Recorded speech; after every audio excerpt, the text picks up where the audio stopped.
Right. Now we're going to go back to the material that's caused all the hullabaloo in the last about month or so. When back May the 19th, my good friend Shabir Ali finally admitted, after how many years have we debated on this, finally admitted that there was more than one Quran, that there were many different dialects, as he kept on saying, many different qira'at or ahruf. That was on May 19th. He was doing a lecture for the Ramadan series that he does every year.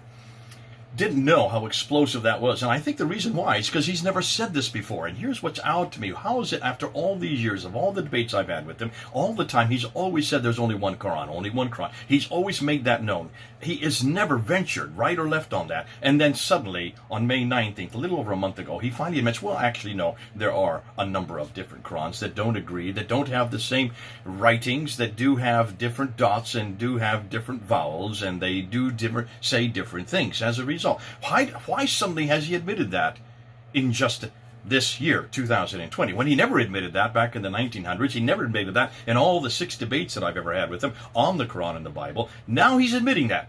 What's going on? What's going on? And we need to get back and we need to understand this because this was really brought to the fore on June the 8th when Muhammad Hijab had that infamous interview with Yasser Qadi, where he asked him this very thing. What about these qira'at? What about these different readings? How is it you can have one Quran and yet have not two, up to 30 different readings, different ways of reading the same text? 30 different Qurans. 30 different Qurans. 7 which were the first official, made official by Ibn Mujahid in 936. Another 3 that were added in 1429 by Al-Jazari. And then each of those 7 plus 3 makes 10. Each of those 10 had 2 students or 2 transmitters that came after, who now, if you add the 20 plus the 10, you now have 30 official qira, 30 official different Qurans. And when Muhammad Hijab held that blank piece of paper, well, he pretended he had a blank piece of paper. What are you going to write on this? He said. What are you going to write? Is it going to be the Khalun? Is it going to be the Hafs? Is it going to be the Wash? Is it going to be the Al-Duri? Which one of the now 30 that you scholars, you're the ones who have introduced this, you're the ones who have claimed and have known about this for over 1,000 years. Which one are you going to put? Which one are you going to write? And we remember that infamous interview where Yasser Qadi says, this is not something you bring into the open. This is not something we discuss on camera. And in just 20 minutes, and over again for 25 to 26 minutes, he tried to remonstrate against our good friend Muhammad Hijab, who really wanted an answer. So this is what we're going to get into now, and this is what we need to move into. I talked about this in the film that I gave there in London back on September 2019. So let's go in and let's unpack what we mean by this qira'ah. Let's help you understand why this is so significant and why also this is so damaging. All right? So, back to the film. Now let's get to the diacritical variants, and these are probably the ones that caused the Muslims the most anger when we introduced them 3 years ago here in London. What do we mean by diacritical variants? Except for 2 of you, the rest of you don't know what I'm talking about. So let's help you and unpack it so we can see what's going on. Take a look at those 2 manuscripts. Can you notice there's no dots above and below the lines, right? That is straight Razm consonantal text. The consonantal text is what is known as Razm in Arabic. That's the Samarkand manuscript, which is in Tashkent. Over here is the Sana manuscript, which is in Yemen. Both of these are 8th century documents. And you can see there's no vowels. There's no curlicue for the Dhamma. There's no line at the top for the Fatha. And there's no line below for the Kasra.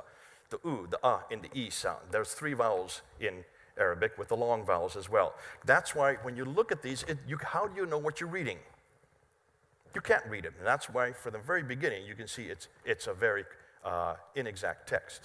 So in Arabic, as I said earlier, there are 28 letters. Right, so what's going on here? Well, and this is something that I'm getting lots of emails from, so let me just back up before I move into these letters. Listen, I can understand an awful lot of you do not understand Arabic. I'm not going to sit there and just do an Arabic lesson, but The 28 letters that I'm going to introduce now are modern standard Arabic. This is what they use today, all right? This is the confusion I think most people have. Back in the 7th century, they didn't have these 28 letters. I've tried to find out how many they existed, and I've been getting different reports. Let's just go with 16. We do know at least 16 letters, maybe a few, maybe a little fewer than that. But 16 letters existed at the time of Uthman, at the time of Muhammad, at the time of the 7th century, from the Arabic we're getting. Now it's fluid. I cannot be definitive on that. That's as far as I'm going to say today. So at least 16 letters but these letters had many more different. They had many more different words, different variations of words, and that's why it was obvious to the readers that the context suggested many other words existed in those groupings of 3 letters at a time. Because that's what most Arabic words are always at the base, are made up of 3 letters.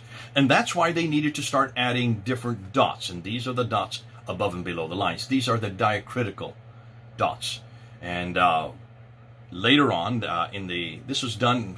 Now, there were some dots there in the 7th century. I'm not saying there were no dots, because we do have examples of inscriptions that have some dots in them. Whether they were added later, we don't know. But let's just go ahead and say that there were some dots. But this was not well known, and this was not standardized. And that's why the 2 manuscripts, the Samarkand and the Sana'a manuscript that I showed, don't have dots in them at all. And the ones that start to have dots, more than likely, like the Topkapi, they're in a different color and they were added at a different date, a later date. So without these dots and without these vowels, there are so many different ways that you can read the same sentence or read the same verse. And that's why dots needed to be added. And so they were starting to be standardized in about the mid to late 8th century. So by the late 8th century, they had now standardized. They had dots. As I'm going to show you, dots above and below the lines. And once these dots were there, then they could start coming up with many different many different variations of words. That's the problem. Which dots are you going to put? Once you invent the dots, you need to know which go up where. So let's go back to the lecture and see what they came up with. So in Arabic, as I said earlier, there are 28 letters. But 6 of the letters are unique. The Aleph, the Kaf, the Lam, the Mim, the Ha, and the Waw. Those are the 6 letters that don't need any dots. They always remain the same regardless of where they're found in the word. The other 22 all need dots. What do I mean by that? Well, take a look at that smiley face. 1 smiley face. You put 1 dot above it, it's a nun. 2 dots above it, it becomes a ta. 3 dots above it, it becomes a tha. That same smiley face, if you put 1 dot below it, becomes a ba. 2 dots below it, it becomes a ya. Which means you can get 5 different letters with just 1 smiley face. Na, ta, tha, ba, ya. Can you see the dilemma? How, therefore, can you read Arabic unless you have the dots?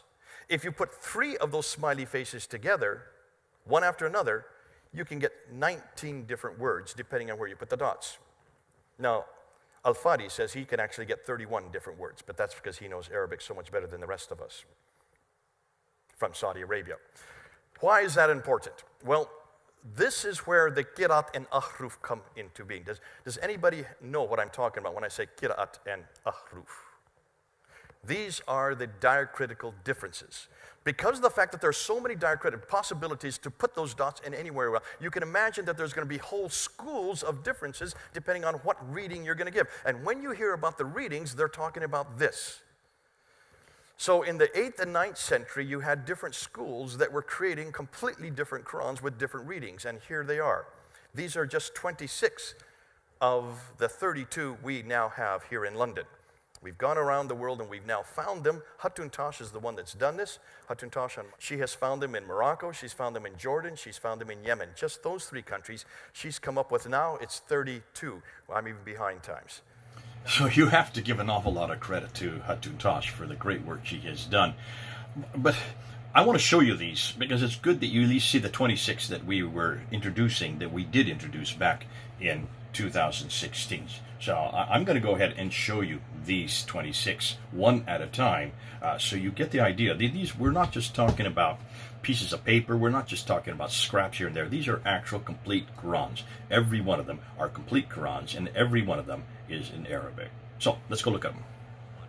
So we have Al-Susi first, and then we have Abi Jafar. Then we move over to Yaqub. From there, we go to Duri, Abi Amr al-Basri, then Ibn Amir. From there, Khalaf al-Ashar. Excuse me, my Arabic. I know I'm desecrating the language, but then that's always the case when you're a foreigner. Al-Layth ibn Khalid. Warsh, that's the first Warsh. This is the Al-Azraq way. Then you have the Warsh al-Asbahani way. Then you have Ibn Jamaz, Duri again, Abi Amr al-Ala, Khalaf al-Shatabiya way. And then you have al-Kisai. Here you have Shu'bah ibn Ayan ibn Salem al-Asid al-Nahshali al-Kufi. Here you have al-Iman ibn Khatir. From there you have Isham ibn Amir al-Bazi again. Khalaf, Shu'bah once again. And here you al-Imam ibn Amir al-Damashki from Damascus. Qalun al-Shamiyah, Ibn Kathir. Warsh, once again. Khrao, Shu'bah once again, and we end with Qalun. So those are the 26 that we held up there in 2016. Hatun has now found 37 of the 30 that are official. The first 7 which were then made authoritative by Ibn Mujahid in 936, or between 916 and 936. That's the 10th century. Then you had 3 that were added to those 7 by Al-Jazari in 1429. And then you had your transmitters, 2 of each from each one of the first 7 plus 3, which is 10. So that makes 20 transmitters. You look at the 20 transmitters plus the 7 plus the 3, and you get 30 official Qur'ans, 30 official different Qira'at variations. You're looking at 26 in front of you. Can you then understand why this has caused so much consternation in the Muslim world? Now you'll notice that the ones that I have just put up there, these are not complete, obviously, because there are 30. These are the 30 official ones that are now considered by scholars to be those that are chosen, the 7 plus the 3, as I said, and the 20. She had 26 that she had been able to collect. That's Hatun back in 2016. You will have heard Warsh more than once. You will have heard Shoba or Shuba more than once. Also Qalun more than once, and also Ibn Kathir. Fascinating, because they are different ones of the same name. The one you didn't hear, of course, is the Hafs, this one here, the Hafs. And Khatun now has 7 different Hafs. So this is the one that was finally chosen. That's not in the list that she put up there, because every one of those are different from this one, the one that was chosen in the last century. Let me just show you a picture of the 7 right here. Can you see this is not really well known yet, and it's not really well documented yet. Since 2016, she has found another 11.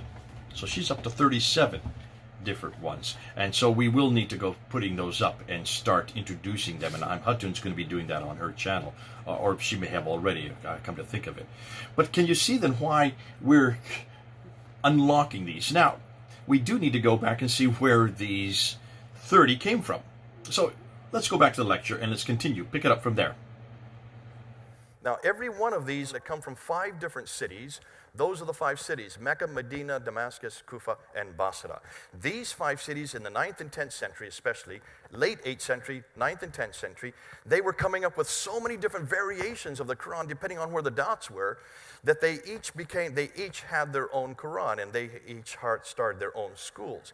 And if you look at these brown areas, these brown clouded areas, you can see Al-Bazi there had 1,054 differences from the Quran that we use today. Qalum had 1,700 differences. Hisham had 1,300 differences. Come on down to Abu al-Harith, and he had 5,000 differences. I've just looked at 23 of these Qurans, and we've already found 93,000 differences. Just by looking at 23. These are all Arabic Qurans. The differences are all in the diacritical marks and in the vowelization, but primarily the diacritical marks. And that's why when Muslims are talking about this, usually when they're talking about different Qurans, they're talking about the qira'ats. And what most Muslims will say, these are all the same. The problem is there is one that was chosen because since there's so many differences, they had to come up with one canonical version, and they came up with this man right here, Hafs. Hafs is the one that was chosen, but look when he died, 796. So he died in the late 8th century. His Quran is 144 years after Muhammad. Does that bother any of you? It gets worse. Let's continue on. When you look at the examples of these variants, most Muslims will say they don't make any difference, and they'll usually use this example. This is the one they always use in chapter 1, verse 4, where on the side, Hafs here, you have Maliki, the owner of the day, versus Maliki, which is the king. Well, it could be the only owner of the day, or it could be the king of the day of recompense. The king is the owner. So therefore, there's no difference. On face value, I would agree. But that's not what we're finding in other ones. Here's another one. In chapter 3, verse 146, you have Qatala on the left, and over here with Warsh, which is very popular in northern Africa, you have Qutila, were killed. So, and how many prophets fought versus and how many prophets were killed? Well, if I was a prophet, I would rather fight than be killed. So this would have a huge significance to me if I were one of them. Here you have another example, Surah 38, Ayah 45, where you have Ibadana, dagger aleph is added, and in this one there is no dagger aleph. It's the Abdana. Abdana, no dagger aleph. One is slaves, plural, the other is slave. And remember our slaves Ibrahim, Ishaq, and Yaqub. Well, obviously that should be a plural, so Hafs has it correct. Al-Bazi has slave, and yet he's talking about owner, so you can see it doesn't even agree with the subject. So you can see that there is a grammatical error built into that. Surah 43, Ayah 19, you have Ibadu on the left, you have Ra, Inda on the right. One says slaves on the left, the other says in the presence. So, and they make the angels who are slaves of the beneficent, or according to Ra, and they make angels who are in the presence of the beneficent females. Now, two problems. Are the angels slaves of Allah or simply in the presence of Allah? Number two, is it the slaves or those in Allah's presence who will be made females? If I were an angel, I would prefer being caught in God's presence rather than his slave. And if I were an angel being a male, I would prefer if only the slaves were made females, were not made females, thank you. So can you see, this does have theological differences, and each one of these could be a theological a treatise right there. Sorry, a PhD thesis. You can unpack these, and we have found 93,000 of these. I'm just showing you one or two, just to give you an idea of what we're talking about. Chapter 46, verse 15. Isanan, doing good, versus Al-Duri's rendition, which is Husnan, beauty. And we have joined on man doing good to his parents, versus, and we have enjoined on man beauty to his parents. Are men supposed to be good, or are we beautiful to our parents? As a parent, I have 3 sons. I would prefer my sons being good rather than just be good looking. 98, verse 6. Bareyati versus al-bare'ati. One is creatures, the other is the innocent. So here we're talking about polytheists who will be in hell, abiding eternally there, and those are the worst of creatures, versus on this side, the people of the scripture, that's us, the polytheists, will be in the fire of hell, abiding eternally there, and those are the worst of the innocent. So are we Christians the worst of creatures, or are we innocent? Well, I would prefer to go with Warsh on this one, because I'm a Christian. I would rather be innocent rather than being a polytheist in hell. Can you see how this has huge theological differences? So how can they say that this doesn't even change anything? But hold on a minute. Muslims have never been shown this. So we took these down, just 26 of these down. When was it, Sarah? Was it 2016, right? So 3 years ago. Were you there on the day? Oh, you missed it. I'm going to show you what happened when we took these down to Speaker's Corner. There is only one Quran, right? And that every Quran in the world is the same. That's what you've been told. You have been told a lie! You run away from truth! Okay, so there are 2 Qur'ans today, right? 2! More than 2 Qur'ans. More than 2? 3 Qur'ans? More than 3 Qur'ans. More than 3? 4 Qur'ans? There are approximately 26 of the Qur'ans. 26 different Qur'ans!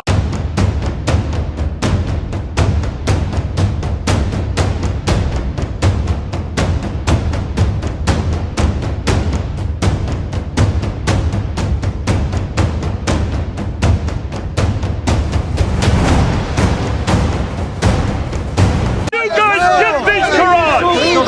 Get these Qur'ans and read them! We're just showing you! Oh, go ahead, start throwing things at them! It says they were lied to! They denied it! 2 different readings! It's the same in Arabic! Read in Arabic! Read in Arabic! It's the same difference! Look and see which has the Fatta and which has the Dhamma! The difference is between Fatta and Dhamma! Read it! Read it again! حتى يقول حتى يقول Read it again! The prophets fought, but by the time you get to the war, they were killed! لكم هنا That is a huge Attention. Don't give up. Your faces! Muslim people! Your face from here! Come! You Muslims, you better go! We're gonna make it more and more difficult for you!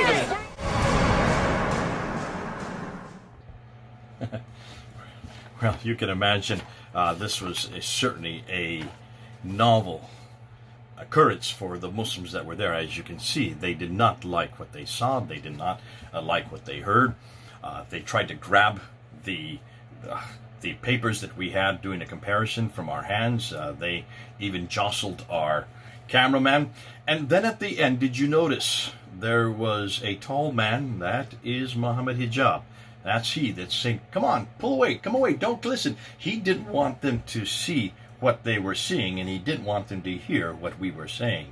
It was obvious to him that he did not want them to see this and or hear it. And it looks like that was 4 years ago. It looks like he had a crisis of faith, because it was this very thing that we were introducing at the Quran, which he then asked of Yasser Qadi back on June 8th, a month ago, proving that he had not come to terms with it. In 4 years, he hadn't come to terms. Now, he's very well known on the internet there in the YouTube. I think he has over 200,000 subscribers. Very popular on YouTube, very popular on the internet. But if he cannot come up with an answer, and Yasser Qadi over here in the West cannot come up with an answer, can you see the difficulty they're having? Now, it was fascinating because back there in 2016, that wasn't the only time that I just showed you that we took those Qur'ans, those 26, only 26 down to Speaker's Corner. We did it 2 more times there in August of 2016. The 3rd time we took it down, we almost did not leave. The Muslims were so upset with us that they tried to block us. They tried to put their bodies in front of us. You can see, if you go back a few weeks on Fander Films, I've got it up there. You can go look at the film of what happened. They tried to grab the bag from my hand, broke the strap, and they followed us out all the way to the street because they did not want us to leave with those Qur'ans. They did not want the world to know this. Little did they know that those Qur'ans you can buy almost anywhere. If Khatun was able to buy those Qur'ans, those were her Qur'ans in 3 different countries from people that have gone there and bought them for her. They don't cost that much. You can still get them today. They're available all over the Arab-speaking world. How did they think by simply grabbing them from us there at Speaker's Corner that they could somehow censor this problem for the rest of the world? Remember, when Muslims don't like something, they either burn it, or they throw it into a river, or they try to hide it under a bed, or in this case, try to grab it from those people who have it. These are any way they can to try to censor, to try to shut down this debate. And this shows me that Muslims have not yet come to terms with these different Qur'ans. As long as I said earlier, as long as I've known Shabbat, he's always only ever talked about one Quran. As long as I've heard any Muslim, they've only ever talked about one Quran. It's only now, in the last month and a half, that they are finally admitting that there are more than one Qurans, and now they're moving to a whole nother narrative, being pushed into a corner, coming with the fact that these are now out in the open, and we have them, and we're going to continue to show them, and we're going to show you just how many differences there are between them. We're going to suggests that Muslims need to come up with a better narrative, because the narrative they come up with now is what Shabir Ali introduced about a month and a half ago, and that is, okay, so we have many different Qurans, but they don't have any difference in doctrine, no difference in belief, and no difference in practice. Those are the three things he keeps saying ad nauseum. Without thinking through, he's only looked at 4 or 5. Remember, we've only put up those 4 or 5 that I just showed you just now. That's all we've ever gone public with in these type of public YouTube channels. Huttoon's team there in Britain and around the world, Huttoon's team has found 93,000 of these. We've only shown 4 or 5. Shabir Ali has been really confronting this one that we found on chapter 98, verse 6, and he's come up with video after video trying to shut that down. Al-Fadi has just run circles around him because Al-Fadi knows the Arabic. Al-Fadi, that's his native tongue. He knows the grammar, and he can say, listen, if you want to just get caught up with just chapter 98, verse 6, we've got another 93,000 that we'd like to show you. There's an awful lot yet to do. But there's something more damaging than this. The fact that Muslims have never admitted this, the fact that the Quran itself makes this claim that it is eternal, the fact that it makes the claim in chapter 10 verse 15, in chapter 15 verse 9, and in chapter 18 verse 27, that Allah preserves the Quran, that God would not let it be corrupted, that he guards it. Over and over again it says he guards it. If that were so, then what does it say about Allah's preservation? What does it say about his guarding? What does it say about his ability to protect his word from corruption? If you have now, not just 1, not just 2, but as many as 30. We've got 26, we're up to 37. Looks like there's an awful lot of even doubles on the ones we do have. I would suggest that Muslims come up with a better narrative, or just stop saying this and admit that the Quran is wrong. The Quran cannot be preserved eternally, and it did not come. The Quran that we have today is not the one that was from Muhammad, is not the one that is from Uthman. It's not even the one that existed in the 7th century or the 8th century. We're going to leave that there for now. It's obvious that Muhammad Hijab has a crisis of faith. It's obvious that Yasir Qadhi had a crisis of faith. What we're going to do next, and in my next video, I'm going to show you that even these 30 Qurans, different Qira'at, different Ahrufs, they are not from Muhammad at all. They do not come from the same time that Muhammad lived, or even the same century. That's for the next video.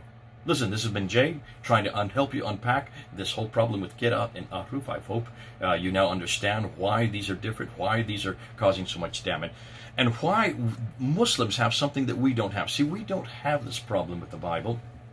That claim, that is not something that we have claimed, that it is eternal, or that was sent down to one man over a period of 22 years. We would never make those two claims. We do know that the Bible was, yes, complete when its original form. We don't have the original ones. We don't have the original manuscripts, but we do have, over 5,000, over 5,003 to 400 Greek manuscripts. We have 10,000 Latin Vulgates. We have 9,000 in about 11 different languages, and we have about 24,000 manuscripts we can look at. And that's why we know where there are changes, and we know where the changes have come in. We even know when they come in, and we are very transparent about it. We don't sit and berate the world whenever they find these variants. We've known the variants. We tell the people right there in the Bible, you can see Mark chapter 16, verse 9 to 20. There is a variant there that is not found in the earliest Greek manuscripts, so we're quite transparent.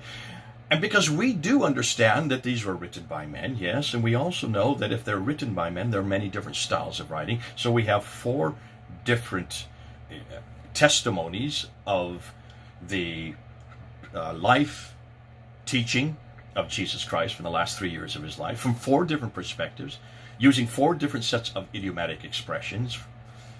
So we don't have a difficulty with that. We don't just say there's just one testimony of Jesus Christ. We know there's 4. And 2 of them, Matthew and John, they both were with Jesus Christ for the last 3 years. Matthew and John were right there. They saw what he did. They heard what he said. And they wrote down what they saw and heard. So those are eyewitness accounts. The other 2 got it from the eyewitness accounts. That's why we know that they were all written within 30 to 60 years of Christ's death. Within the 1st century, they were first written. Now, if we were saying that we have more than 4, and we were saying that actually they weren't written within the 1st century, can you imagine how we would defend this?